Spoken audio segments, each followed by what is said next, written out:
नमस्कार दोस्तों, स्वागत है आपका हमारे YouTube चैनल फोकस पावर पे। तो शुरू करते हैं आज की वीडियो। ये क्लास होने वाली है BRO व्हीकल मैकेनिक के लिए, काफ़ी इंपॉर्टेंट क्लास है और अलग से हमने यस बैच की सीरीज स्टार्ट करी है BRO व्हीकल मैकेनिक के लिए। अगर आप इसके अलावा किसी और अन्य एग्जाम की तैयारी कर रहे हैं, ITBP motor mechanic vehicle, BSF vehicle mechanic और DRDO इसरो, अगर आप किसी भी एग्जाम की तैयारी कर रहे हैं मोटर व्हीकल या डीजल मैकेनिक से संबंधित, तो आपके लिए ये क्लास काफ़ी हेल्पफुल होने वाली है। और ITI मोटर मैकेनिक वालों के लिए भी ये महत्वपूर्ण क्लास होने वाली है। तो शुरू करते हैं आज की वीडियो। अगर उससे पहले आपने चैनल को सब्सक्राइब नहीं किया है तो चैनल को जरूर सब्सक्राइब करें और वीडियो को ज़्यादा से ज़्यादा शेयर करें। तो आज का फर्स्ट क्वेश्चन है, the main function of intake manifold is that it. तो इंटैक मैनिफोल्ड का मुख्य कार्य यह है कि, तो क्या होता है, चार ऑप्शन है। थोड़ा 2-3 सेकंड का समय दूंगा, अगर आपको ज़्यादा समय लगता है आंसर देने में तो आप वीडियो को पॉज करके फिर कंटिन्यू कर सकते हैं और कमेंट में अपना आंसर दे सकते हैं। तो पहला ऑप्शन है, distribute intake air equally to the cylinder. Second है, cool the intake air to a suitable temperature, reduce intake noise, या फिर promotes the mixture of air and fuel. Right answer होगा इसका option number A, intake air को बराबर सिलेंडरों में वितरित करता है, यानी कि distribute intake air equally to the cylinder. Option number A इसका राइट आंसर होगा। नेक्स्ट है, the specific gravity of petrol is. तो पेट्रोल का विशिष्ट गुरुत्व कितना होता है? चार ऑप्शन है, 0.75, 0.85, 0.95 या 1.25। राइट आंसर होगा 0.75। ऑप्शन नंबर ए इसका राइट आंसर होगा। नेक्स्ट है, what happen in the float chamber during the idling action of the fuel pump. तो ईंधन पंप के आइडलिंग एक्शन के दौरान फ्लोट चैम्बर में क्या होता है? तो क्या होता है, या भरा रहता है, या खाली रहता है, या आंशिक भरा रहता है, या इनमें से कोई नहीं। तो क्या कंडीशन होती है जब फ्लोट चैम्बर आइडलिंग में होता है फ्यूल पंप का? तो उस समय क्या होता है, क्या कंडीशन होती है? चार ऑप्शन है। तो क्या होगा, जब आइडलिंग कंडीशन में रहेगी तो क्या, फ्लोट चैम्बर भरा रहता है, यानी कि इट स्टे फुल, या भरा रहता है। ऑप्शन नंबर ए इसका राइट आंसर होगा। नेक्स्ट है, the float circuit is used in the carburettor. तो कार्बोरेटर में फ्लोट सर्किट का उपयोग डैश किया जाता है, यानी किसके लिए किया जाता है? To maintain the correct level of fuel in the float chamber, to store fuel steam, to supply a mixture of air and fuel, to stop a mixture of air and fuel. तो चार ऑप्शन है, आराम से answer दे सकते हैं आप। तो राइट आंसर होगा, किस लिए किया जाता है फ्लोट सर्किट का यूज, किस लिए किया जाता है कार्बोरेटर में? तो ताकि क्या हो, फ्लोट चैम्बर में ईंधन के सही लेवल को बनाए रखने के लिए क्या, फ्लोट चैम्बर का यानी फ्लोट सर्किट का यूज किया जाता है, to maintain the correct level of fuel in the float chamber. तो ऑप्शन नंबर फर्स्ट इसका राइट आंसर होगा। अगला प्रश्न है, the rating of CI engine fuel diesel is given by. तो डीजल की सीआई रेटिंग कितनी, डीजल की रेटिंग कितनी होती है? तो C10 में नापा जाता है, ऑक्टेन में नापा जाता है, परफॉर्मेंस नंबर में नापा जाता है, यस C10 सेंटेन नंबर में नापा जाता है। तो सीआई इंजन का जो फ्यूल होता है, तो सीआई इंजन का फ्यूल कौन सा होता है? डीजल होता है। उसकी रेटिंग हम किस में नापते हैं? तो किस में नापते हैं हम? C10 नंबर में नापते हैं। तो ऑप्शन नंबर ए इसका राइट आंसर होगा। तो ऑक्टेन नंबर से किसकी रेटिंग नापते हैं हम? पेट्रोल की रेटिंग नापते हैं हम ऑक्टेन नंबर से। तो ये भी आपको यहीं पे एक और क्वेश्चन हो गया। ऑक्टेन नंबर किससे जानते हैं हम? ऑक्टेन रेटिंग पेट्रोल की होती है, C10 रेटिंग डीजल की होती है। नेक्स्ट है, the spark plug is fitted on. तो स्पार्क प्लग कहाँ पर फिट किया जाता है? तो सिलेंडर हेड, पिस्टन पे, क्रैंकेस पे, या रॉकर आर्म पे, रॉकर कवर पे। तो कहाँ फिट किया जाता है स्पार्क प्लग? सिलेंडर हेड पे। ऑप्शन नंबर ए इसका राइट आंसर होगा। Next, which of the following is called as capacitor. तो निम्नलिखित में से किसे कैपेसिटर भी कहते हैं? तो किसको कहते हैं? कंडेंसर को, अल्टरनेटर को, डिस्ट्रीब्यूटर को, या फिर कॉन्टैक्ट ब्रेकर को। तो राइट आंसर होगा ऑप्शन नंबर ए, कंडेंसर को हम कैपेसिटर के रूप में भी जानते हैं। तो ऑप्शन नंबर ए इसका राइट आंसर होगा।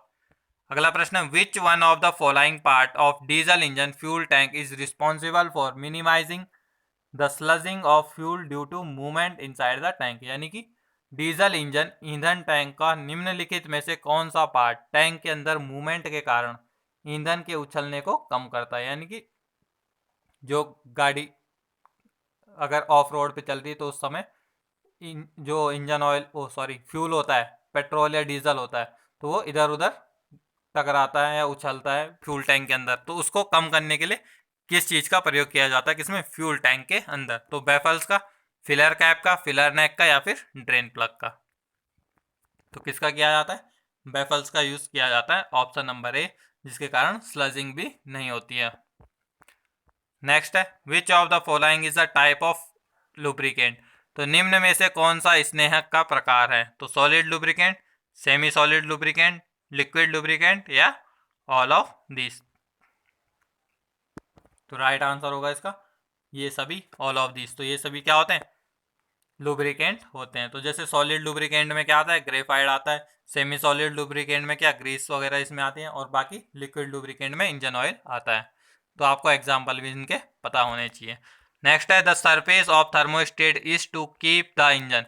तो थर्मोस्टेट का उद्देश्य इंजन को डैश रखना होता है। तो क्या रखना होता है, it brings the engine normal temperature quickly, cool, warm, या फिर हॉट। तो 4 ऑप्शन है। तो राइट आंसर क्या होगा, ऑप्शन नंबर ए।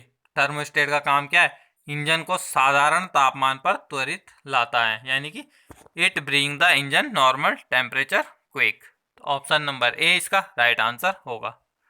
नेक्स्ट है, अब प्रेशर कैप कंटेनर। तो प्रेशर कैप में एक डैश होता है। तो क्या होता है, प्रेशर वाल्व होता है, थर्मोस्टेट वाल्व होता है, ब्लो ऑफ वाल्व होता है, या प्रेशर एंड वैक्यूम वाल्व होता है। तो कौन सा वाल्व होता है प्रेशर कैप में, तो कौन सा होगा, राइट आंसर होगा option number D, pressure valve and vacuum valve. तो कभी कभी ये भी क्वेश्चन पूछता है कि कितने वाल्व होते हैं प्रेशर कैप में। तो कितने होते हैं, 2 वाल्व होते हैं। एक होता है प्रेशर वाल्व, दूसरा होता है वैक्यूम वाल्व। तो ऑप्शन नंबर डी इसका राइट आंसर होगा। नेक्स्ट है, the capacity of a battery is usually expressed in terms of. तो बैटरी क्षमता आमतौर पर किस टर्म्स में व्यक्त की जाती है। तो एम्पियर हावर में व्यक्त की जाती है बैटरी की कैपेसिटी। ऑप्शन नंबर ए इसका राइट आंसर होगा। नेक्स्ट है, in starting of diesel engine by electric starting what is use to supply power to the starter motor. तो इलेक्ट्रिकल स्टार्टिंग द्वारा डीजल इंजन की स्टार्टिंग में starter motor को power supply करने के लिए किसका प्रयोग किया जाता है। तो किसका करते हैं, बैटरी का करते हैं, डायनमो का करते हैं, जनरेटर का करते हैं, या फिर रेक्टिफायर का करते हैं। तो राइट आंसर होगा ऑप्शन नंबर ए। जैसे कि आपको पता ही है, तो जो स्टार्टर होता है, सेल्फ स्टार्टर होता है, उसको करंट कहाँ से मिलता है, बैटरी के द्वारा मिलता है। तो किससे स्टार्ट होगा, बैटरी से। ऑप्शन नंबर ए इसका राइट आंसर होगा।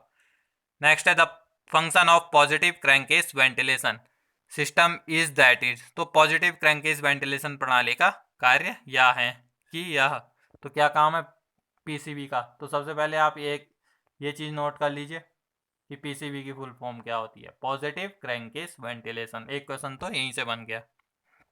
अब चलते हैं इसी क्वेश्चन पे, क्या ऑप्शन है, return blow by gases from the crankcase to the intake system, promotes combustion by creating a swirling movement in the air fuel mixture. Next option है mix fuel with air. Last option feed blow by gases to the exhaust manifold.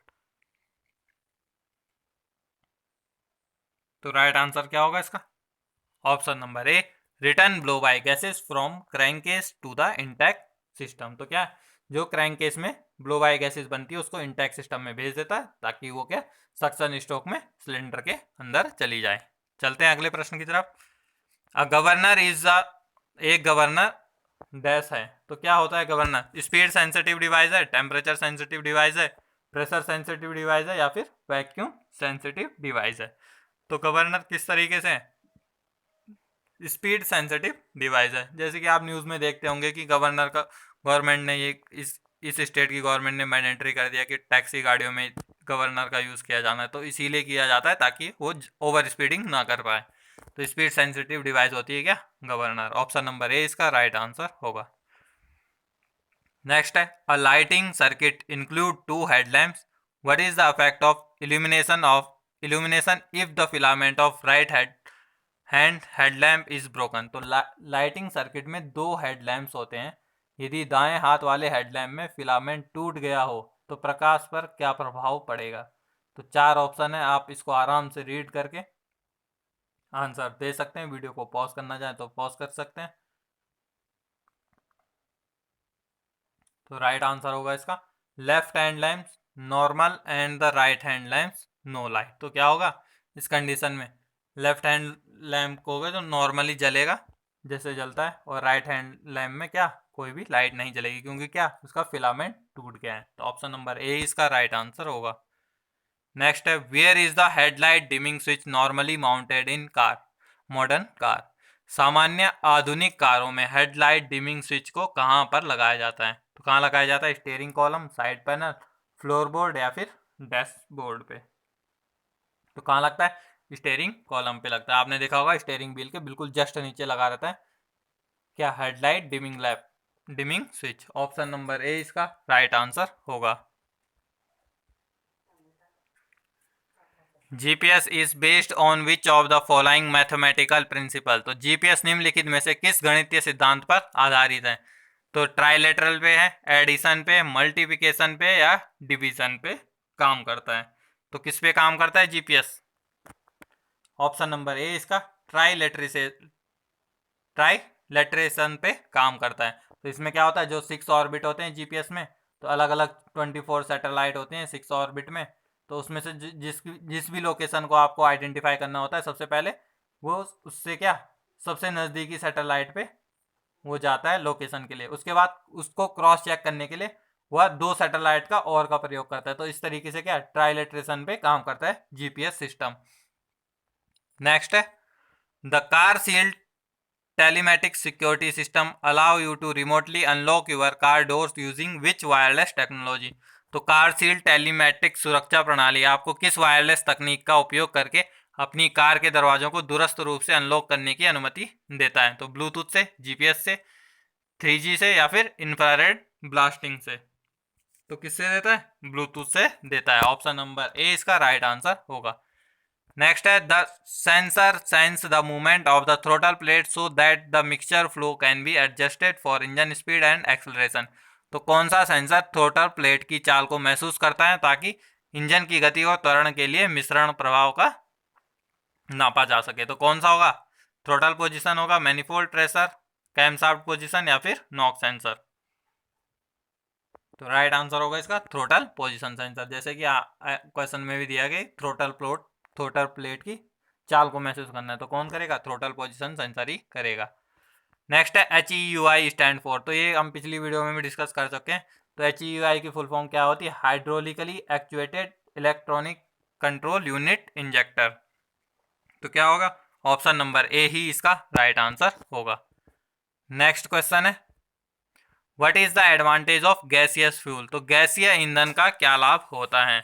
तो क्या होता है? 4 option है, it can mix easily with air, it can store easily, it can displace more air from the engine या फिर all of the above. तो क्या करता है, गैसियस जो फ्यूल होते हैं जैसे सीएनजी होती हैं, तो उसमें क्या होता है वो एयर के साथ जल्दी मिक्स हो जाती हैं। तो ऑप्शन नंबर ए इसका राइट आंसर होगा। नेक्स्ट है, major disadvantage of LPG as fuel in automobiles. तो ऑटोमोबाइल में ईंधन के रूप में एलपीजी गैस का बड़ा नुकसान क्या होता है? तो क्या होता है? 4 ऑप्शन है। तो राइट आंसर होगा इसका reduction in life of engine and less power compare to the gasoline both. तो इंजन की लाइफ में कमी और गैसोलाइन की तुलना में कम पावर, ये दोनों क्या नुकसान होता है एलपीजी में। ऑप्शन नंबर सी इसका राइट आंसर होगा। नेक्स्ट है, the ratio of the brake power to the indicated power is called. तो ब्रेक पावर और इंडिकेटेड पावर के अनुपात को क्या कहते हैं? क्या कहेंगे? Mechanical efficiency, overall efficiency, indicated thermal efficiency या फिर वॉल्यूमेट्रिक एफिशिएंसी। तो क्या कहेंगे? ब्रेक हॉर्स पावर और इंडिकेटेड हॉर्स पावर के अनुपात को यांत्रिक दक्षता, मैकेनिकल एफिशिएंसी। नेक्स्ट है, which of the following event would reduce volumetric efficiency of a vertical compression ignition engine. तो निम्नलिखित में से कौन सी घटना से एक ऊर्ध्वाधर संपीड़न इग्निशन इंजन की वॉल्यूमेट्रिक दक्षता में कमी आती है? तो किसके कारण आती है? 4 ऑप्शन है। राइट आंसर होगा इसका ऑप्शन नंबर ए, inlet valve closing before bottom dead centre during suction stroke. तो सक्शन करते समय पर बॉटम डेड सेंटर से पहले इनलेट वाल्व बंद हो जाता है, तो उससे क्या होता है? वॉल्यूमेट्रिक एफिशिएंसी की रिड्यूस हो जाती है वॉल्यूमेट्रिक एफिशिएंसी, क्योंकि उसमें इनफ एयर नहीं आ पाती है। तो ऑप्शन नंबर ए इसका राइट आंसर होगा। The clamping force on the lining of a single plate clutch is given bye a. Single plate clutch की लाइनिंग पर क्लैंपिंग फोर्स किसके द्वारा दिया जाता है? तो डायफ्राम स्प्रिंग के द्वारा दिया जाता है, pneumatic cylinder, hydraulic cylinder, single helical spring. तो किसके द्वारा दिया जाता है clamping force single plate clutch में? तो डायफ्राम स्प्रिंग के द्वारा। ऑप्शन नंबर ए इसका राइट आंसर होगा। नेक्स्ट है the gear in a constant mesh gear box have teeth which are inclined to the shaft axis, this type of gear is called. तो constant mesh gear box में gear के दांते shaft के अक्ष के साथ झुकाव पर होते हैं, इस प्रकार के गियर को क्या कहते हैं? तो क्या कहते हैं? हेलिकल गियर, वेबल, स्पर या फिर वर्म गियर। तो कौन सा गियर होता है जो शाफ्ट के एक्सिस पे झुके होते हैं? तो जिस भी क्वेश्चन में आएगा कि कांस्टेंट मेंस गियर बॉक्स में और इंक्लाइंड होते हैं किसके? शाफ्ट के एक्सिस में, तो वो कौन सा होगा? हेलिकली गियर होगा हमेशा। तो ऑप्शन नंबर ए इसका राइट आंसर होगा। नेक्स्ट है which of the following trouble arise in the gear box. तो निम्नलिखित में से कौन सी समस्या गियर बॉक्स में आती है? तो कौन सी आती है? गियर्स की शिफ्टिंग में कठिनाई होना, गियर्स को बाहर जंप कर जाना, लुब्रिकेटिंग लीकेज होना, या ये सभी। तो क्या क्या ये सभी समस्याएं आती है किसमें? गियर बॉक्स में। तो गियर बॉक्स में गियर भी जंप कर सकते हैं, लुब्रिकेशन भी लीकेज हो सकता है, जो गियर ऑयल होता है वो भी लीकेज हो सकता है, और गियर शिफ्ट करने में डिफिकल्टी आ सकती है। तो ये सभी समस्याएं होती है। तो ऑप्शन नंबर डी इसका राइट आंसर होगा। नेक्स्ट है the housing of the torque converter is bolted with. तो जो टॉर्क कन्वर्टर की हाउसिंग होती है वो किसके साथ बोल्ट किया जाता है? फ्लाईव्हील के साथ, क्रैंकशाफ्ट के साथ, सिलेंडर के साथ, या फिर पिस्टन के साथ। तो किसके साथ किया जाता है? राइट आंसर होगा इसका ऑप्शन नंबर ए फ्लाईव्हील। तो फ्लाईव्हील के साथ माउंट किया जाता है टॉर्क कन्वर्टर की हाउसिंग। ऑप्शन नंबर ए इसका राइट आंसर होगा। नेक्स्ट है the main function of N universal joint is. तो यूनिवर्सल जॉइंट का मुख्य कार्य डैश है। तो क्या होता है यूनिवर्सल जॉइंट का मुख्य कार्य? Allow variation of angle between main shaft and propeller shaft. तो मेन शाफ्ट और प्रोपेलर शाफ्ट के बीच कोण को बदलना। तो ऑप्शन नंबर ए ही इसका राइट आंसर होगा। अगला प्रश्न है the central portion of a propeller shaft is made from. तो सेंट्रल प्रोपेलर शाफ्ट के सेंट्रल भाग को किससे बनाया जाता है? तो किससे बनाया जाता है? स्टील ट्यूब से, गन मेटल शाफ्ट से, या स्टील शाफ्ट से, या फिर कास्ट आयरन रॉड से। तो किससे बनाया जाता है सेंट्रल पोर्शन को प्रोपेलर शाफ्ट की? तो राइट आंसर होगा इसका option number A steel tube. Next है type of differential always applies the same amount of torque to each wheel. तो किस प्रकार का डिफरेंशियल प्रत्येक व्हील पर हमेशा एक समान टॉर्क लगाती है? तो ओपन डिफरेंशियल लगाता है, क्लोज डिफरेंशियल, पार्शियल डिफरेंशियल, या फिर फुल डिफरेंशियल। अगर आपको ज़्यादा टाइम चाहिए तो आप वीडियो पॉज करके आंसर दे सकते हैं, कमेंट कर सकते हैं। तो राइट आंसर होगा इसका ऑप्शन नंबर ए ओपन डिफरेंशियल। तो ओपन डिफरेंशियल में क्या होता है? ये हमेशा ही बराबर पावर डिवाइड करता है किसमें? सभी पहियों पे।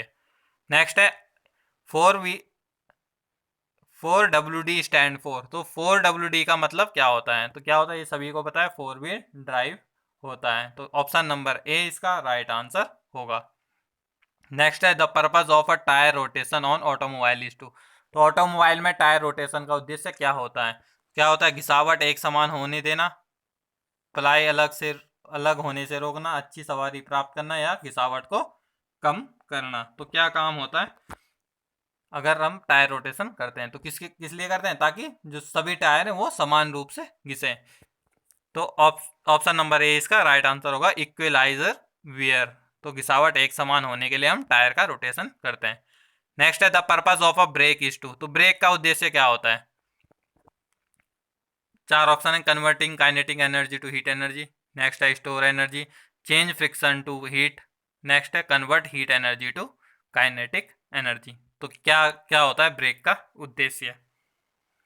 तो राइट आंसर होगा इसका ऑप्शन नंबर ए। तो क्या करता है? गतिज ऊर्जा को उसमें ऊर्जा में बदलता है। तो ऑप्शन नंबर ए इसका राइट आंसर होगा, converting kinetic energy to heat energy. Next है the brake lining consist mainly of. तो ब्रेक लाइनिंग में मुख्य रूप से डैश शामिल होते हैं। तो क्या होते हैं? एस्बेस्टोस होता है, कॉपर होता है, कास्ट आयरन होता है, या फिर एल्यूमिनियम होता है। तो किसकी होती है ब्रेक लाइनिंग बनी हुई? एस्बेस्टोस की। तो ऑप्शन नंबर ए इसका राइट आंसर होगा। अगला प्रश्न है the operation of removing trapped air from the hydraulic brake system is known as. तो हाइड्रोलिक ब्रेक सिस्टम में एकत्र हुई हवा को निकालने वाले ऑपरेशन को क्या कहते हैं? तो क्या कहते हैं? ब्लीडिंग कहते हैं, टैपिंग कहते हैं, प्रेशराइजिंग कहते हैं, या क्लियरिंग कहते हैं। चार ऑप्शन है, आप आंसर दे सकते हैं। तो राइट आंसर होगा इसका option number A, right answer होगा bleeding. Next question, in generally in all vehicles parking और hand brake are use are type of. तो साधारणतः सभी वाहनों में पार्किंग या हैंड ब्रेक डैश प्रकार की होती है। तो पार्किंग ब्रेक किस प्रकार की होती है? मैकेनिकल होती है, हाइड्रोलिक होती है, वैक्यूम ऑपरेटेड होते हैं या फिर एयर ऑपरेटेड होती हैं। तो किस तरीके के मैकेनिकल ब्रेक होते हैं? तो जनरली क्या सभी गाड़ियों में मैकेनिकल टाइप के होते हैं parking brake. Option number A इसका राइट आंसर होगा। Next, which of the following is not a component of air conditioning. तो कौन सा एयर कंडीशनिंग का घटक नहीं है? तो चार ऑप्शन है, governor, compressor, receiver dryer, expansion valve. तो कौन सा नहीं होगा? अभी हमने पीछे डिस्कस करा था किसके बारे में? गवर्नर के बारे में। तो गवर्नर क्या होता है? स्पीड सेंसिटिव सेंसर होता है। तो ऑप्शन नंबर ए इसका राइट आंसर होगा। बाकी ये तीन जो क्या है ये एयर कंडीशनिंग से संबंधित कंपोनेंट है। और इसका राइट आंसर है ऑप्शन नंबर ए। नेक्स्ट है, the most commonly use supplementary resistance system component is. तो सबसे अधिक इस्तेमाल किया जाने वाला एसआरएस घटक है तो क्या है? एयरबैग, सीट बेल्ट, ब्रेक या फिर स्टीयरिंग। तो इनमें से कौन सा है सबसे ज्यादा यूज किया जाने वाला एसआरएस सिस्टम? तो क्या है? एयरबैग है। ऑप्शन नंबर ए इसका राइट आंसर होगा। नेक्स्ट है, a collapsible steering column is one which collapse to. तो कोलैप्सिबल स्टीयरिंग कॉलम वह है जो कोलैप्स हो जाता है। तो किसके लिए? Improve safety of driver, damp out road vibration, simplify it's removal for repair, provide adjustment for the steering wheel. तो किस लिए कोलैप्सिबल स्टीयरिंग का यूज किया जाता है? तो किस लिए किया जाता है? चालक के लिए सुरक्षा में सुधार के लिए। तो क्या? Improve safety for driver. अगर कभी एक्सीडेंट हो जाता है तो क्या वो स्टीयरिंग उसकी चेस्ट वगैरह या किसी भी बॉडी पार्ट में ना लगे तो कोलैप्सिबल स्टीयरिंग यूज किया जाता है, वो क्या खुल जाता है। ऑप्शन नंबर ए इसका राइट आंसर होगा। नेक्स्ट है, the tilting of the front wheel away from the vertical is called. तो फ्रंट व्हील के वर्टिकल से दूर झुकने को क्या कहते हैं? तो क्या कहते हैं वर्टिकल से दूर झुकने को?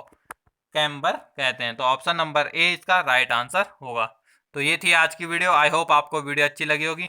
वीडियो अच्छी लगी है तो वीडियो को लाइक करें, शेयर करें, चैनल को सब्सक्राइब करें। और अगर आपने इससे पहले की 7 क्लासेस नहीं देखी हैं तो आप वो ज़रूर देखें, काफ़ी हेल्पफुल होने वाली हैं आपके एग्ज़ाम के लिए। तो आज के लिए इतना ही, धन्यवाद, जय हिंद।